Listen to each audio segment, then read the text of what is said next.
स्मः इत्युक्ते अतः एव उक्तवान् मम जीवनस्य लक्ष्यं किम् इति प्रथमं निर्धारणीयम्। अहं किं निमित्तं संस्कृतस्य अध्ययनं करोमि, पठनं करोमि? किम् उद्योगनिमित्तं, धनसम्पादननिमित्तं, जीवननिर्वहणनिमित्तं संस्कृताध्ययनम्, अथवा अन्यत्र कुत्रचित् अवसरः न प्राप्तः तदर्थं संस्कृताध्ययनम्, अथवा मम गुरुः उक्तवान्, मम मातापितरौ प्रेषितवन्तः तदर्थं संस्कृताध्ययनम्, एतावदेव न। एतत् अस्ति एव, एतत् सर्वम् अस्ति। उद्योगनिमित्तं संस्कृतं, धनसम्पादननिमित्तं संस्कृतपठनं, जाब् निमित्तं संस्कृतं सर्वमपि अस्ति, आवश्यकम्, अहम् अङ्गीकरोमि। परन्तु एतावदेव नास्ति। तावदेव वयं कुर्मः चेत् संस्कृतलोकस्य स्मरणम् अग्रेपि जनाः न करिष्यन्ति। भारते इदानीं चर्चा चलति, भारतस्य विषये चर्चा चलति, भारतस्य सनातनस्य विषये चर्चा चलति, भारतीय संस्कृतेः विषये, भारतीय जीवनमौल्यानां विषये, भारतस्य धर्मविषये इदानीं भारतेपि विश्वेपि चर्चा चलति। किमर्थं चलति?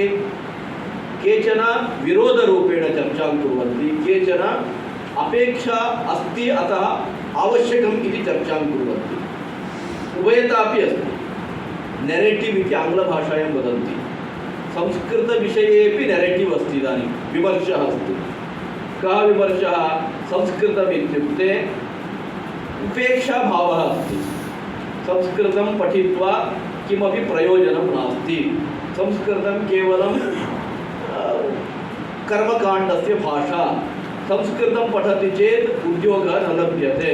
संस्कृतं पठित्वा किमपि प्रयोजनं नास्ति इत्यादि इत्यादि रूपेण समाजे इदानीं नेरेटिव् निर्माणं चलति, विमर्शः से उपस्थापनं चलति। तत्र एकं पार्लिमेण्ट् मध्ये सः यत् उक्तवान् तदपि एकः भागः अस्ति, अंशः अस्ति। परन्तु तस्य विरोधरूपेण वा अथवा तद् विरुद्ध्य वयं संस्कृतजगतः जनाः कथं प्रतिस्पन्दं कुर्मः इत्यपि अस्माकं प्रश्नः अस्ति पुरतः। तदर्थं सर्वदा अपि संस्कृत अध्ययनं कुर्वद्भिः छात्रैः अस्माभिः इदानीं सः कालः नास्ति। यः कालः अस्माकं गुरूणां काले आसीत्, अथवा 20, 30, 50 वर्षेभ्यः महोदयः कदा संस्कृतं पठितवान्? 20 वर्षेभ्यः पूर्वं। 20-30 वर्षेभ्यः पूर्वं महोदयः वयं सर्वेपि संस्कृतं पठितवन्तः। सः कालः अन्यः। तस्मिन् कालखण्डे जगति संस्कृतविषये वा, धर्मविषये वा, जीवनपद्धतेः विषये वा कश्चन आग्रहः आसीत्। परन्तु इदानीं कालः परिवर्तितः।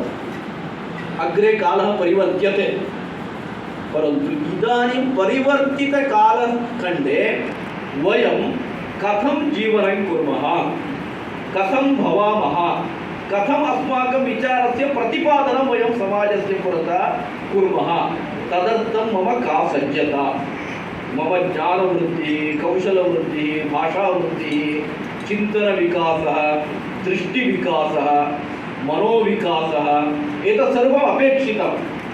एतत् सर्वं नास्ति चेत् अहं संस्कृतं पठितवान्, संस्कृतशिक्षिका अस्मि विद्यालये, परन्तु अहम् अप्रस्तुतः।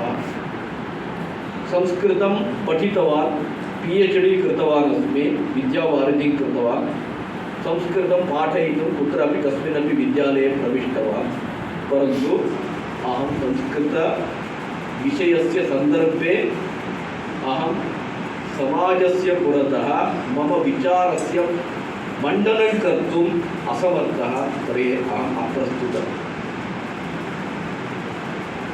अद्यतन आवश्यकता सा अस्ति।